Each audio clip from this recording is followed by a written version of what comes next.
So, open na natin.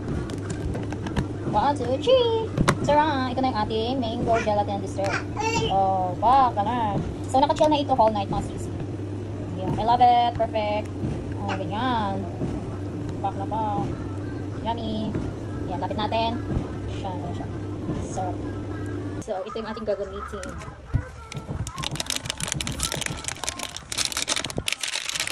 Ay, kumagalsik. So, maglalagay tayo mga siyas ng mango flavor. So, tansya-tansya na lang yan para maging yelo. So, diba nag-yelo na siya? Same thing. Tansya-tansya. Perfect na siya. So, ito na yung ating gelatin mga siyas. Patigasin na lang natin yan at mamaya ikakat na natin. So, mainit pa yarn. Ayan siya.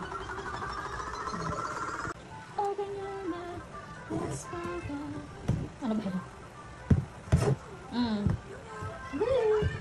Yan, yellow. Yellow yan mga sis.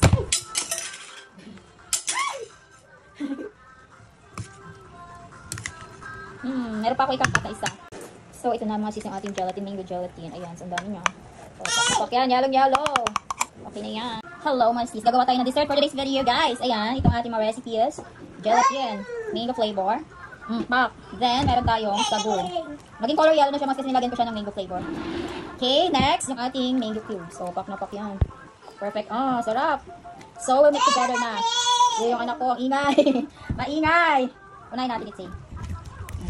Ganun. So, tatlo lang yung ingredients natin mga sis sa dessert na natin gagawin for today. Okay, next natin yung ating sagong yellow. Pak. Pak na pak. Hindi na ako maglagay ng cheese. Siyempre, lagay na rin natin ito. Yummy eh. Perfect. Next natin muna. Actually mga sis, dalawang ano lang to. Dalawang mango big. Large. So, diba ang dami niya na. Perfect na. Siyempre, gagamit tayo ng angel. Angel naman. Cream. So, mix na natin. Isa lang yung gagamitin ko dito. Para na siya masyadong madami.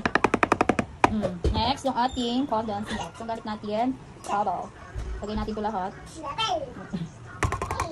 Yeah, perfect na yan siya. So, mix natin mga sis here. Mix together. Oh, wow! Yan. Yummy. Perfect na siya. So, simutin natin. Sayang tea. Meron pa ulit.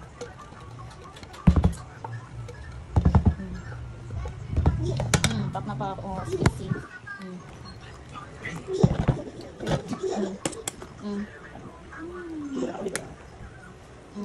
Perfect. I love it. Ang ingay niya. Chichil na natin para mamaya. Pwede na siya.